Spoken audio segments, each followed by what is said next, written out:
जरा एक पल के लिए कल्पना कीजिए एक ऐसे ऐसे विशाल भूभाग की जो पूरी दुनिया के कुल क्षेत्रफल का मतलब सिर्फ 2.4% हिस्सा घेरता है। बहुत ही छोटा हिस्सा। बिल्कुल। लेकिन फिर भी ना वहां दुनिया की लगभग 17.5% आबादी बसती है। मतलब इस धरती पर चलने वाला लगभग हर छठा इंसान इसी जमीन का हिस्सा है। राइट। और एक और दिलचस्प बात है, एक ऐसा देश भी है जहां जब एक राज्य में लोग सुबह की चाय पी रहे होते हैं हाँ हाँ। और सूरज एकदम आसमान में चमक रहा होता है, ठीक उसी वक्त दूसरे राज्य में लोग अभी भी अंधेरे में सो रहे होते हैं। अरे क्योंकि वहां सूरज उगने में पूरे 2 घंटे बाकी होते हैं ना। एग्जैक्टली। अब ये किसी साइंस फिक्शन फिल्म का सीन नहीं लग रहा। बिल्कुल लग रहा है। लेकिन ये असल में हमारे अपने देश मतलब भारत का भूगोल है। बिल्कुल सही कहा। तो आज के इस गहन विश्लेषण में ना जो कि घटना चक्र पूर्वालोकन 2026 के एकदम बेहतरीन हस्तलिखित नोट्स पर आधारित है, हम इसी विशाल कैनवास को डिकोड कर रहे हैं। और ये विषय ना यूपीएससी, यूपीपीएससी, एसएससी, रेलवे और स्टेट पीसीएस जैसी परीक्षाओं की एकदम रीढ़ है। मतलब इसके बिना तैयारी अधूरी है। राइट।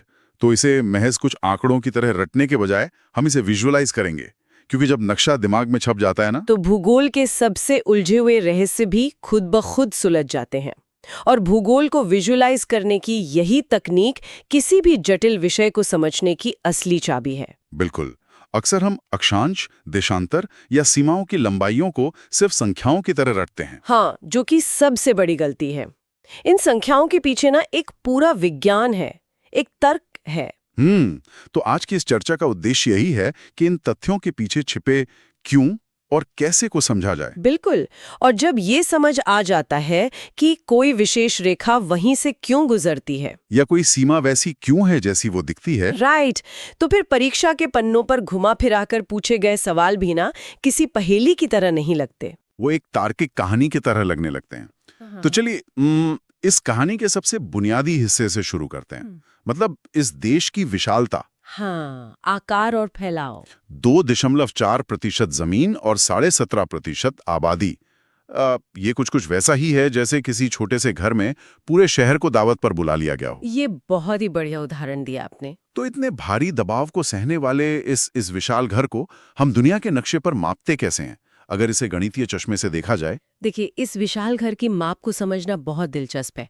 अगर हम दुनिया के ग्लोब को देखें ना, तो 32,87,263 वर्ग किलोमीटर के कुल क्षेत्रफल के साथ यह विश्व का 7वां सबसे बड़ा भूभाग है। 7वां सबसे बड़ा? मतलब इससे पहले 6 और हैं। हाँ, रूस, कनाडा, यूएसए, चीन, ब्राजील और ऑस्ट्रेलिया के बाद इसका नंबर आता है। अच्छा, इतने बड़े क्षेत्र को सुचारू रूप से चलाने के लिए ही शायद इसका प्रशासनिक विभाजन हुआ है। बिल्कुल। इसी वजह से इसे 28 राज्यों और 8 केंद्र शासित प्रदेशों में बांटा गया है। राइट। और अगर हम एकदम जड़ों की बात करें, मतलब गांव की, तो 2011 के जो आंकड़े हैं ना, उनके अनुसार इस जमीन पर लगभग 6,40,932 गांव बसे हुए हैं। बाप रे, 6 लाख से ज्यादा गांव? हाँ। अब अगर इस पूरे भूभाग को ग्लोब पर खोजना हो तो ये पूर्णतया उत्तरी और पूर्वी गोलार्ध में स्थित है। इसे थोड़ा और स्पष्ट करते हैं। यानी अगर पृथ्वी को भूमध्य रेखा से आधा आधा काटा जाए, तो ये पूरा हिस्सा उत्तर में है और ग्रीनविच रेखा के पूर्व में है। एग्जैक्टली। लेकिन जब हम इसे अक्षांश और देशांतर मतलब लैटिट्यूड और लॉन्गिट्यूड में मापते हैं, तो ये सीमाएं कहाँ जाकर ठहरती हैं? यही वो जगह है जहां नक्शे का असली खाका तैयार होता है। अक्षांशीय विस्तार यानी जो उत्तर से दक्षिण की ओर का फैलाव है ना, हाँ, वो 8 डिग्री 4 मिनट उत्तरी अक्षांश से शुरू होकर 37 डिग्री 6 मिनट उत्तरी अक्षांश तक जाता है। और अगर इसे जमीन पर किलोमीटर में नापे तो? जमीन पर नापें तो उत्तर से दक्षिण तक ये सीधी रेखा 3,214 किलोमीटर लंबी बैठती है। 3,214 किलोमीटर। और देशांतरीय विस्तार? जो पूर्व से पश्चिम की चौड़ाई तय करता है, वो 68 डिग्री 7 मिनट पूर्वी देशांतर से 97 डिग्री 25 मिनट पूर्वी देशांतर तक फैला है। मतलब ये चौड़ाई जमीन पर कितनी होगी? यह चौड़ाई जमीन पर 2,933 किलोमीटर है। 1 मिनट, मतलब उत्तर दक्षिण की लंबाई 3,214 और पूर्व पश्चिम 2,933। ये तो लगभग बराबर ही है। बिल्कुल सही पकड़ा आपने। उत्तर दक्षिण और पूर्व पश्चिम की दूरियों में सिर्फ कुछ 100 किलोमीटर का ही फासला है। अच्छा, तो इसी वजह से ये नक्शा लगभग एक समचतुर्भुज यानी क्वाड्रेंगुलर आकार लेता हुआ प्रतीत होता है। एकदम सही। अब आगे बढ़ते हैं और इस जानकारी को अगले महत्वपूर्ण बिंदु से जोड़ते हैं। हाँ, क्योंकि अगर ये अक्षांश और देशांतर सिर्फ गणित के पन्ने पर खींची गई लकीरें होती तो शायद हम इनकी इतनी चर्चा नहीं कर रहे होते। बिल्कुल नहीं। असल में ये लकीरें सीधे तौर पर मौसम, जलवायु और हमारी घड़ियों को नियंत्रित करती हैं। राइट। और एक रेखा जिसका जिक्र बार बार आता है वो है कर्क रेखा, मतलब tropic of cancer, 23 degree 30 minute उत्तरी अक्षांश। ये रेखा इतनी खास क्यों है कि ये पूरे देश के भूगोल का केंद्र बिंदु बन जाती है? देखिए, कर्क रेखा की अहमियत इसलिए है क्योंकि ये इस विशाल भूभाग को लगभग एकदम बीच से चीरती हुई गुजरती है। हाँ, अच्छा, 2 हिस्सों में। हाँ, और इसे 2 बिल्कुल अलग जलवायु क्षेत्रों में बांट देती है। इस रेखा के दक्षिण का हिस्सा उष्ण कटिबंध यानी ट्रॉपिकल जोन में आता है, जहाँ साल भर काफी गर्मी और उमस रहती है। एग्जैक्टली। वहीं उत्तर का जो हिस्सा है वो उपोष्ण कटिबंध यानी सब ट्रॉपिकल जोन में चला जाता है। जहाँ मौसम में थोड़ी विविधता ज्यादा होती है, जैसे सर्दियां भी अच्छी खासी पड़ती हैं। बिल्कुल। और एक और बेहद रोचक भौगोलिक घटना इसी रेखा से जुड़ी है। कौन सी? 21 जून को जब सूर्य उत्तरायण होता है ना, तो वो सीधे कर्क रेखा के ऊपर चमकता है। अच्छा, जिससे उत्तरी गोलार्ध में दिन सबसे लंबा हो जाता है। हाँ, और अगर नदियों की बात करें तो भारत की माही नदी इस रेखा को एक नहीं बल्कि 2 बार काटती है। अरे वाह, माही नदी 2 बार काटती है? हाँ, जो अपने आप में एक अनूठा प्राकृतिक चक्र है।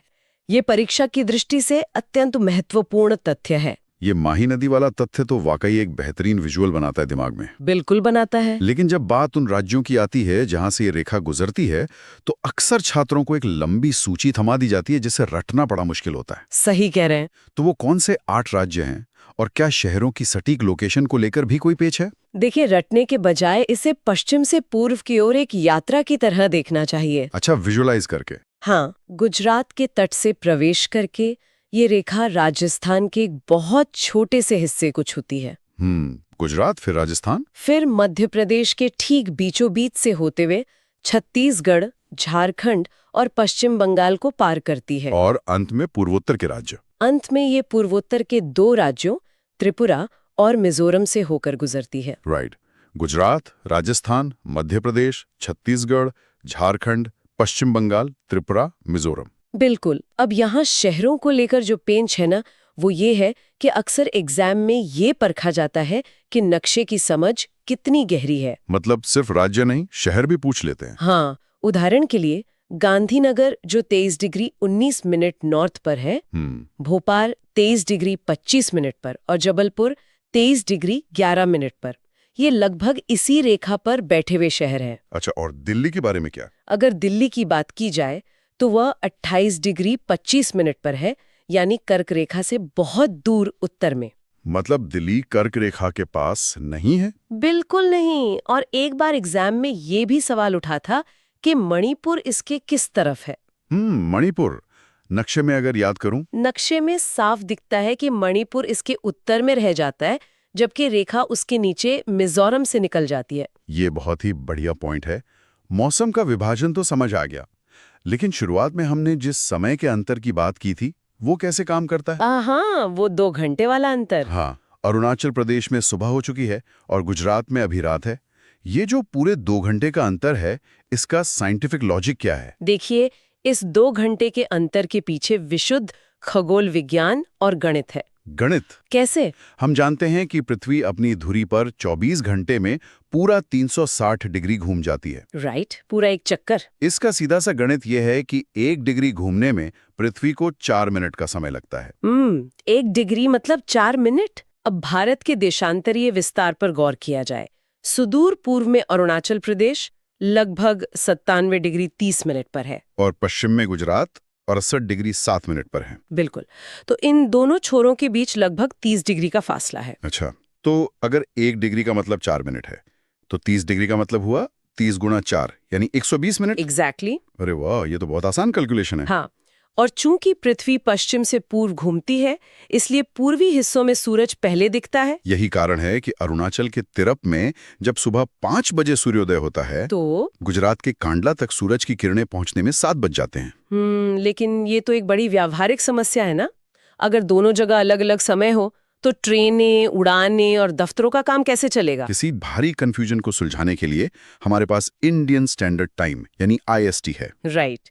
तो ये IST की रेखा कहाँ तय की गई है? इस समय के अंतर को पाटने के लिए ही 82 डिग्री 30 मिनट पूर्वी देशांतर को भारत का मानक समय माना गया है। 82 डिग्री 30 मिनट। ये एकदम बीच का रास्ता है। बिल्कुल बीच का रास्ता है। ये रेखा उत्तर प्रदेश के प्रयागराज, जिसे पहले इलाहाबाद कहते थे, उसके पास नैनी, हाँ, नैनी और मिर्जापुर तथा मध्य प्रदेश के रीवा जैसे शहरों के बेहद करीब से गुजरती है। तो ये रेखा कितने राज्यों से होकर गुजरती है? ये रेखा 5 राज्यों को चीरते हुए नीचे जाती है: उत्तर प्रदेश, मध्य प्रदेश, छत्तीसगढ़, ओडिशा और आंध्र प्रदेश। और इसी रेखा के आधार पर हमारा समय चलता है। हाँ, इसी के आधार पर भारत का समय ग्रीनविच मीन टाइम यानी GMT से 5 घंटे 30 मिनट आगे रहता है। चलिए अब तक की जानकारी को फटाफट समेट लेते हैं। कर्क रेखा मौसम को बांटती है और पश्चिम से पूर्व 8 राज्यों से गुजरती है। हाँ। वहीं समय को बांधने वाली मानक रेखा 82 डिग्री 30 मिनट 5 राज्यों से गुजरती है। राइट। और देशांतर का ये 30 डिग्री का फैलाव हमें 2 घंटे का समय अंतर देता है। बिल्कुल सटीक। तो समय और मौसम की इन अमूर्त लकीरों को समझने के बाद अब जमीन की ठोस हकीकत की तरफ मुड़ते हैं। हाँ, अगले महत्वपूर्ण बिंदु की तरफ। अगर इस पूरे देश को एक अभेद्य किले की तरह देखा जाए तो इस किले के चारों आखिरी कोने कौन से हैं? इस किले के चारों पहरेदार बिंदु बहुत ही स्पष्ट है। सबसे उत्तर में बर्फ से ढके लद्दाख के सियाचिन ग्लेशियर के पास इंदिरा कोल स्थित है। इंदिरा कोल लद्दाख में। और पूरब की तरफ? पूरब की तरफ बढ़ें तो अरुणाचल प्रदेश की हरी भरी वादियों में बसा किबिथु हमारा अंतिम छोर है। किबिथु। और पश्चिम में? पश्चिम में गुजरात के रण के पास गुहार मोती या जिसे गौर माता भी कहते हैं वो स्थित है। अच्छा, यहाँ थोड़ा रुकते हैं। अक्सर सबसे ज्यादा भ्रम ना दक्षिणी बिंदु को लेकर होता है। हाँ, बहुत आम कंफ्यूजन है। मतलब मुख्य भूमि के दक्षिण और संपूर्ण भारत के दक्षिण में क्या फर्क है? देखिए, ये एक बहुत ही बारीक लेकिन अहम अंतर है। ये परीक्षा की दृष्टि से अत्यंत महत्वपूर्ण तथ्य हैं। तो इसे कैसे विजुअलाइज करें? अगर सिर्फ उस जमीन की बात की जाए जो कश्मीर से लगातार जुड़ी हुई है, यानी मुख्य भूमि या मेनलैंड, अच्छा, तो उसका सबसे दक्षिणी बिंदु तमिलनाडु का कन्याकुमारी है। राइट, जहां तक हम सड़क से जा सकते हैं। एग्जैक्टली। लेकिन भारत की सीमाएं यहीं खत्म नहीं होती। समुद्र के भीतर हमारे द्वीप समूह भी तो हैं। हाँ, अंडमान और निकोबार। बिल्कुल।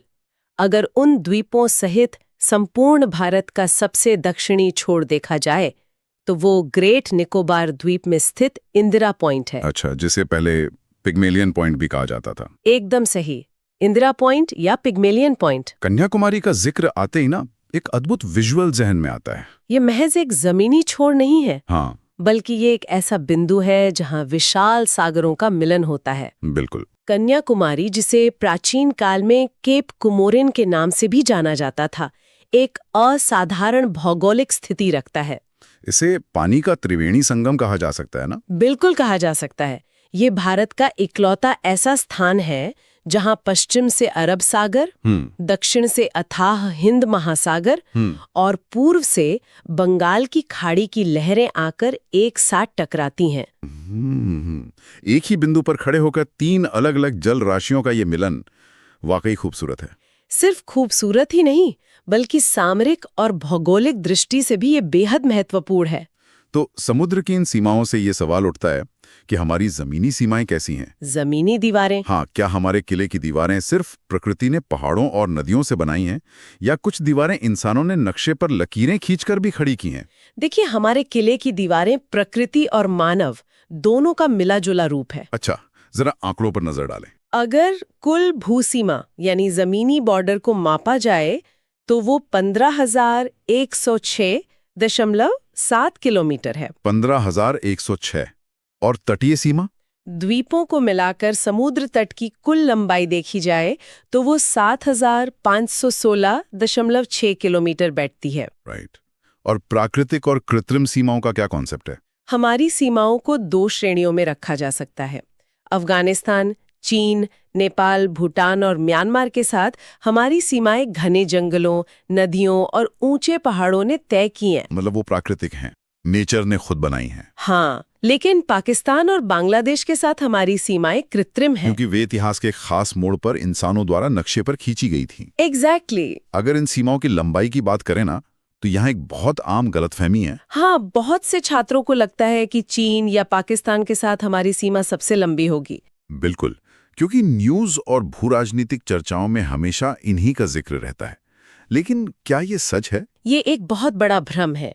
हकीकत ये है कि भारत की सबसे लंबी अंतर्राष्ट्रीय सीमा बांग्लादेश के साथ है। बांग्लादेश कितनी लंबी है ये? ये 4096.7 किलोमीटर लंबी है। 4096? इतनी ज्यादा कैसे? क्योंकि ये सीमा इतनी घुमावदार और जिगजैग है कि इसकी कुल लंबाई सबसे ज्यादा हो जाती है। ये परीक्षा की दृष्टि से अत्यंत महत्वपूर्ण तथ्य है। अक्सर एग्जामिनर यहीं फंसाते हैं। और इसके बाद किसका नंबर आता है? इसके बाद चीन का नंबर आता है, जो 3488 किलोमीटर है। फिर पाकिस्तान 3323 किलोमीटर, उसके बाद नेपाल 1751 किलोमीटर। फिर म्यांमार और भूटान? हाँ, म्यांमार 1643 किलोमीटर और फिर भूटान 699 किलोमीटर। और सबसे छोटी सीमा? सबसे छोटी सीमा अफगानिस्तान के साथ है, जो मात्र 106 किलोमीटर की है। अच्छा, और ये लद्दाख के उस हिस्से से लगती है जो सामरिक दृष्टि से बेहद संवेदनशील है। बिल्कुल सही है। अगर राज्यों की स्थिति को देखा जाए तो कुछ राज्य ऐसे हैं जो भू राजनीतिक रूप से प्रेशर कुकर की तरह हैं। हाँ, क्योंकि वे एक नहीं बल्कि 3 अलग अलग देशों की सीमाओं से चिपके हुए हैं। ऐसे सामरिक बिंदु कौन से हैं? ऐसे 4 प्रमुख राज्य या क्षेत्र हैं जिन्हें समझना जरूरी है। पहला है लद्दाख। इसकी सीमाएं कहाँ लगती हैं? इसकी सीमा है पाकिस्तान, अफगानिस्तान और चीन, तीनों से टकराती हैं। और दूसरा सिक्किम है, जो नेपाल, चीन और भूटान के बीच एक सुरक्षित बफर की तरह बैठा है। राइट, सिक्किम एकदम बीच में है। तीसरा पश्चिम बंगाल है, जो अपनी अनोखी भौगोलिक बनावट के कारण ऊपर की तरफ नेपाल और भूटान को छूता है। और पूरब में बांग्लादेश को। एग्जैक्टली। और चौथा है अरुणाचल प्रदेश, जो चीन, म्यांमार और भूटान के साथ सीमा साझा करता है। इन सब के अलावा ना एक राज्य ऐसा है जिसकी भौगोलिक स्थिति बहुत ही विशिष्ट है। आप त्रिपुरा की बात कर रहे हैं ना? हाँ, त्रिपुरा। ये उत्तर, पश्चिम और दक्षिण यानी 3 तरफ से पूरी तरह से बांग्लादेश से घिरा हुआ है। बिल्कुल, 3 तरफ से अंतर्राष्ट्रीय सीमा। अब इन सीमाओं में से कुछ का नाम इतिहास के पन्नों में दर्ज है। जैसे कृत्रिम रेखाओं की हमने बात की थी, जो इंसानों द्वारा खींची गईं। इनमें से एक शब्द आता है अध्यारोपित सीमा या सुपर इम्पोज्ड बाउंड्री। इसका असल मतलब क्या है?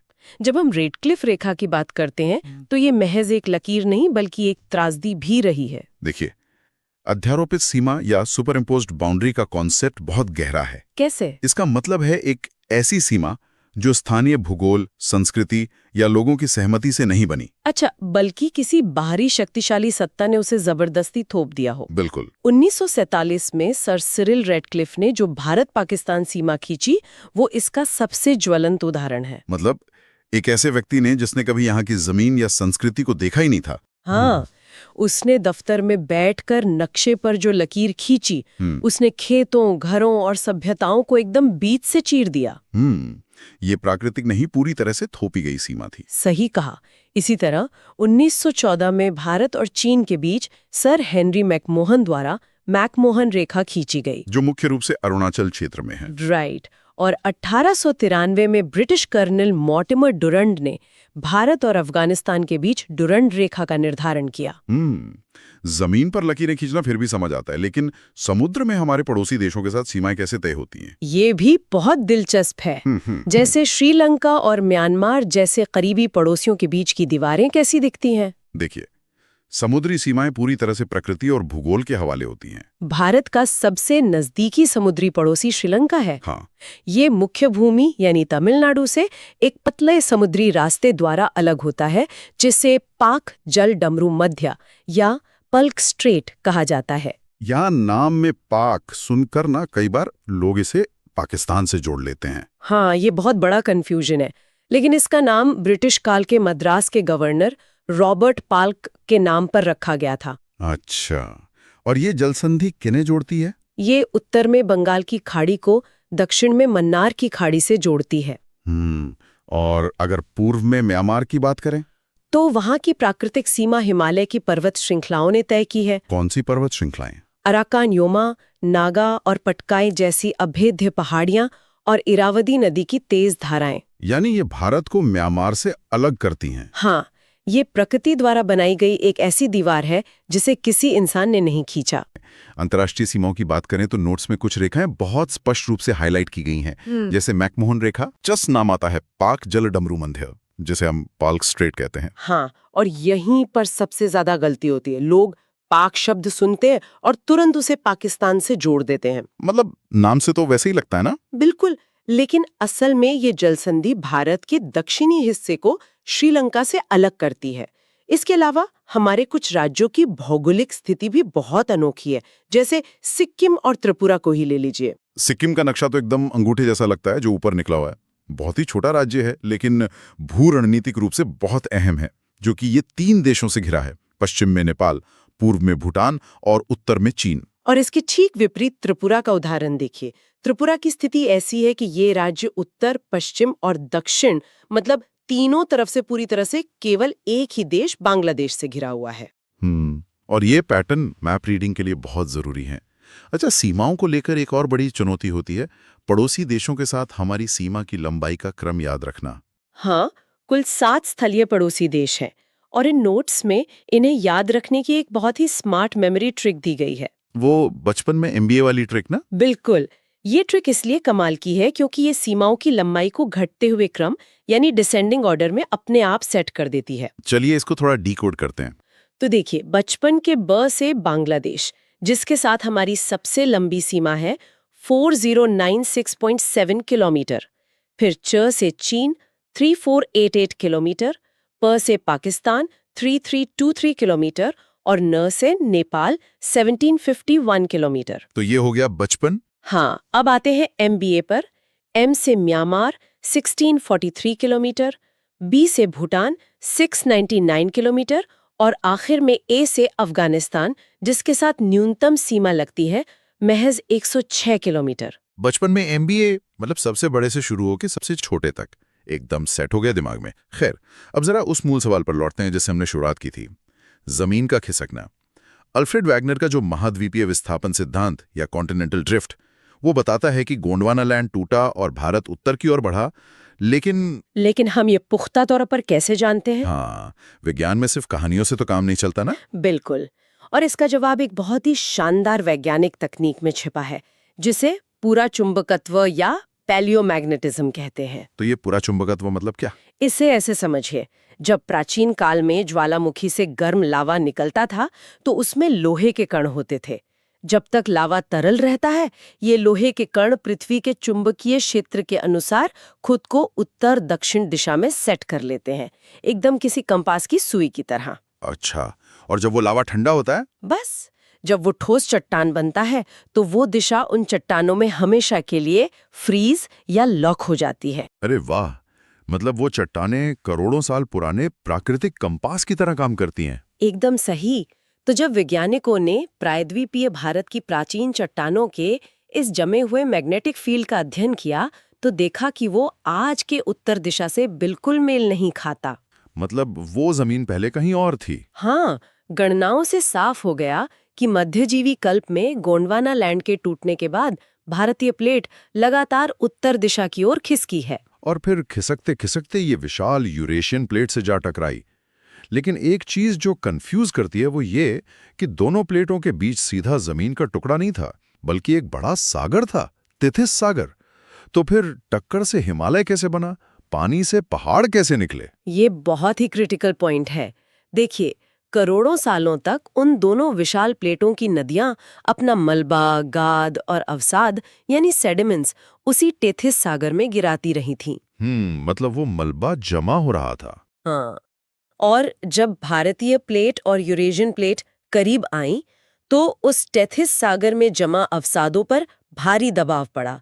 जैसे अगर आप एक कालीन को दोनों सिरों से बीच की तरफ धकेले तो क्या होगा? वो बीच से मुड़कर ऊपर उठने लगेगा, वलन या फोल्डिंग होने लगेगी। बिल्कुल, उसी भयंकर दबाव और फोल्डिंग से निर्माण हुआ दुनिया के सबसे ऊंचे पहाड़ों का। इसीलिए हिमालय को नवीन वलित पर्वत या यंग फोल्डेड माउंटेन कहा जाता है। क्या बात है।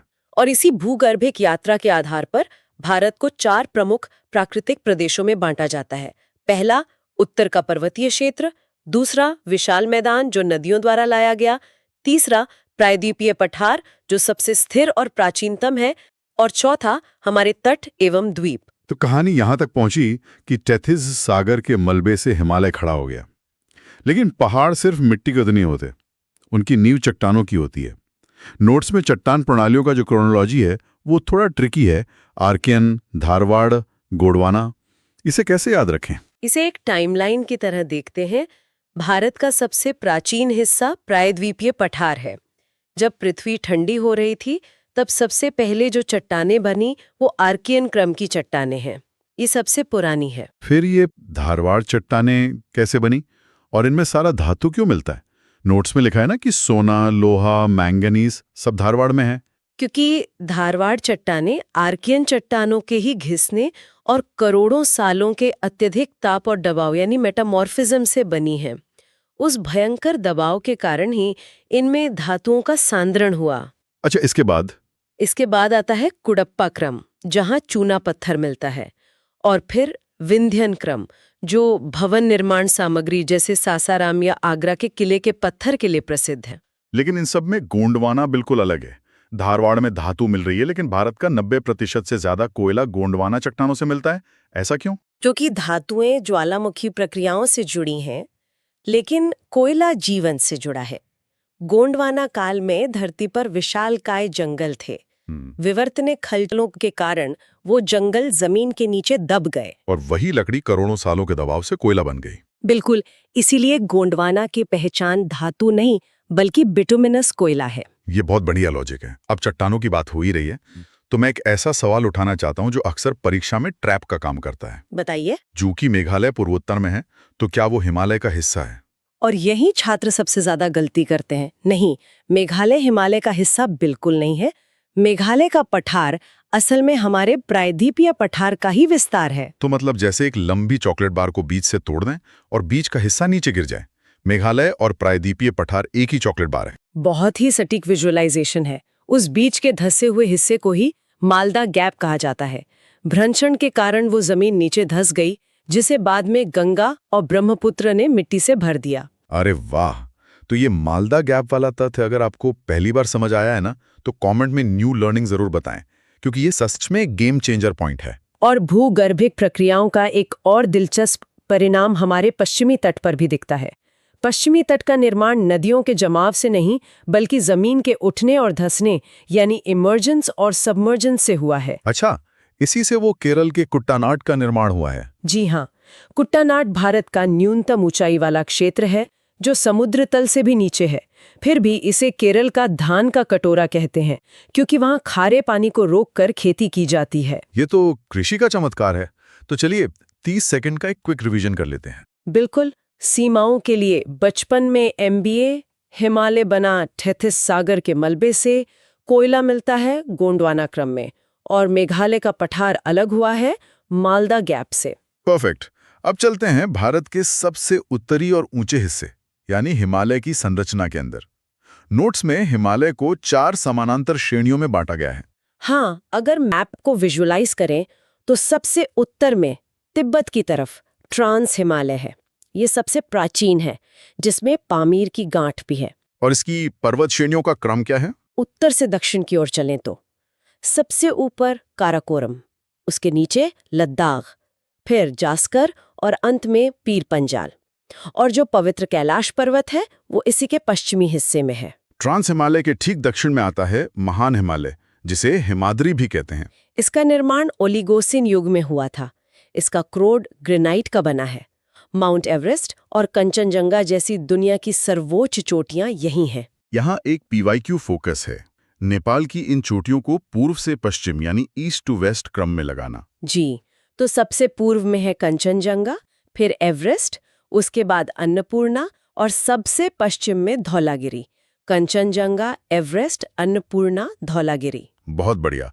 अब महान हिमालय के बाद आता है लघु या मध्य हिमालय। नोट्स बताते हैं कि इसका निर्माण मायोसीन युग में हुआ। हाँ, और इसमें पीर पंजाल सबसे लंबी श्रेणी है, फिर धौलाधर और महाभारत। कश्मीर, कांगड़ा और कुल्लू की घाटियां यही हैं। कश्मीर घाटी एक समभिन्नति यानी सिंक्लाइन में बनी है। इसी कश्मीर घाटी में वो करेवा मिट्टी मिलती है ना? बिल्कुल। करेवा मिट्टी बहुत महत्वपूर्ण है क्योंकि ये ज़ाफ़रान यानी केसर की खेती के लिए विश्व प्रसिद्ध है। और हाँ, जो 9.02 किलोमीटर लंबी अटल टनल है वो भी पूर्वी पीर पंजाल में ही स्थित है। और सबसे दक्षिण में है शिवालिक, जिसे बाह्य हिमालय भी कहते हैं। ये सबसे नया है, प्लायोसीन युग का। इसके और लघु हिमालय के बीच दून घाटियां हैं, जैसे देहरादून। लेकिन शिवालिक के गिरिपाद यानी फुटहिल्स पर पहुंचते ही जो विजुअल एक्सप्लेनेशन है वो समझना जरूरी है। भाभर और तराई का कॉन्सेप्ट। हाँ, वो जहां नदियां गायब हो जाती हैं। बिल्कुल। शिवालिक से उतरते हुए नदियां बड़े बड़े कंकड़ बजरी जमा कर देती हैं। इस कंकड़ वाली पोरस पट्टी को भाभर कहते हैं, जहां पानी पत्थरों के नीचे से बहने लगता है और नदियां भूमिगत हो जाती हैं। और फिर ये पानी वापस कहाँ निकलता है? भाभर के ठीक दक्षिण में बारीक मिट्टी वाले क्षेत्र में पानी सतह पर आ जाता है। ये क्षेत्र दलदली हो जाता है, जिसे तराई कहते हैं। यहाँ पानी का दबाव इतना होता है कि पाताल तोड़ कुएं या आर्टिजियन वेल्स मिलते हैं। क्या कमाल का विज्ञान है प्रगति का। अच्छा, ये तो उत्तर से दक्षिण का विभाजन हो गया, लेकिन पश्चिम से पूर्व का विभाजन कैसे होता है? वो नदियों के आधार पर होता है। नदियां हिमालय से पुरानी हैं, उन्होंने गहरे गार्ज बना दिए हैं। तो क्रम क्या है? सबसे पश्चिम में पंजाब या कश्मीर हिमालय, जो सिंधु और सतलज के बीच है। फिर कुमायूं हिमालय, जो सतलज और काली नदी के बीच है। यही नंदा देवी और केदारनाथ हैं। उसके बाद नेपाल हिमालय। हाँ, काली और तीस्ता नदी के बीच ये सबसे ऊंचा भाग है। और अंत में तीस्ता और दिहांग यानी ब्रह्मपुत्र नदी के बीच का असम हिमालय। लेकिन दिहांग गार्ज के बाद तो हिमालय सीधा दक्षिण की ओर एक तीखा मोड़ ले लेता है ना? हाँ, इसे सिंटैक्सियल बेंड कहते हैं और इसी से पूर्वांचल या पूर्वोत्तर की पहाड़ियां बनती हैं, जैसे पटकाई बोम, नागा, मिजो और मणिपुर की पहाड़ियां। यहाँ भी एक यूपीएससी ट्रैप है। बिल्कुल। पटकाई पहाड़ियां असम, मणिपुर, मेघालय, मिजोरम और नागालैंड से तो लगती हैं, लेकिन त्रिपुरा से नहीं लगती। ये याद रखना है। एक और शब्द नोट्स में है, सरोवरीय मैदान या लिकोस्ट्राइन प्लेन। ये क्या होता है? जब किसी प्राचीन झील के सूखने से उसमें तलछट जमा हो जाती है तो वो समतल मैदान बन जाता है। इम्फाल बेसिन इसका सबसे बेहतरीन उदाहरण है। बहुत ही शानदार डिकोडिंग। तो एक और क्विक रिकैप हो जाए। जरूर। नेपाल की चोटियों का पूर्व से पश्चिम क्रम है कंचनजंगा, एवरेस्ट, अन्नपूर्णा, धौलागिरी। करेवा मिट्टी केसर के लिए है। भाबर में नदियां भूमिगत होती हैं और तराई में पाताल तोड़ कुएं मिलते हैं। श्रोताओं, अब तक का सबसे महत्वपूर्ण एग्जाम पॉइंट आपको कौन सा लगा, ये कमेंट में जरूर बताएं। अब चलते हैं भारत के सबसे प्राचीन और रहस्यमयी पठारी पहाड़ों की ओर, दक्षिण एवं मध्य भारत की श्रेणियां। अरावली तो प्री कैम्ब्रियन काल का है ना? हाँ, लगभग 600 से 770 मिलियन वर्ष पूर्व का। हवा पानी ने इसे इतना घिस दिया है कि आज ये सिर्फ एक अवशिष्ट पर्वत यानी रेजिडुअल माउंटेन रह गया है। और ये गुजरात से दिल्ली तक 800 किलोमीटर में फैला है। इसकी सर्वोच्च चोटी है गुरु शिखर, 1722 मीटर ऊंची। विंध्यन श्रेणी भी इसी का हिस्सा है। कैमूर की पहाड़ियां विंध्यन में ही आती हैं। लेकिन जो सतपुड़ा है वो वलित पर्वत नहीं है, वो एक ब्लॉक पर्वत है। बिल्कुल। दरारों के कारण जमीन नीचे धंस गई और बीच का हिस्सा सतपुड़ा बन गया। इसके उत्तर में नर्मदा और दक्षिण में ताप्ती नदी की भ्रंश घाटियां हैं। इसकी सर्वोच्च चोटी धूपगढ़ है, जो पंचमढ़ी में है। दक्षिण भारत के मैप को विजुअलाइज करें तो पश्चिमी घाट, जिसे सह्याद्री भी कहते हैं, वो भी ब्लॉक पर्वत है। हाँ, अरब सागर में जमीन के धंसने यानी सबसिडेंस से पश्चिमी घाट का वो कगार बना। और पूरे दक्षिण भारत की सर्वोच्च चोटी अनाईमुडी, जो 2695 मीटर है, वो केरल में पश्चिमी घाट का ही हिस्सा है। और जहां पूर्वी और पश्चिमी घाट मिलते हैं वो है नीलगिरी की पहाड़ियां यानी ब्लू माउंटेन्स। इसकी सर्वोच्च चोटी दोड्डा बेट्टा है और यहाँ की प्रसिद्ध टोडा जनजाति भी बहुत महत्वपूर्ण है परीक्षा के लिए। पहाड़ियों का एक उत्तर से दक्षिण का क्रम भी बहुत पूछा जाता है। जी, उत्तर से शुरू करें तो नल्लामलाई, जो कृष्णा पेन्नार के बीच है। फिर तमिलनाडु में जवादी और शेवरॉय। उसके नीचे अन्नामलाई, जहां अनाईमुडी स्थित है। और भारत के एकदम दक्षिणी छोर पर है कार्डमम या इलायची पहाड़ियां। नल्लामलाई, जवादी, शेवरॉय, अन्नामलाई और कार्डमम, एकदम सेट हो गया। इस पूरी चर्चा ने सच में इस भूगोल को 3D में ला खड़ा किया है। और अंत में मैं एक गहरा विचार छोड़ना चाहूंगी। हमने देखा कि भारतीय प्लेट के टकराने से हिमालय बना, लेकिन सबसे हैरान करने वाली बात यह है कि ये टकराव आज भी जारी है। मतलब अभी भी? हाँ, भारतीय प्लेट आज भी यूरेशियन प्लेट को धक्का दे रही है और हिमालय हर साल कुछ मिलीमीटर ऊंचा हो रहा है। जरा सोचिए श्रोताओं, अगर ये प्लेट ऐसे ही खिसकती रही तो लाखों साल बाद भारत का भूगोल और यहाँ की जलवायु कैसी होगी? इस पर विचार जरूर कीजिएगा। आज के इस इन डेप्थ एनालिसिस में बस इतना ही। कॉन्सेप्ट समझते रहिए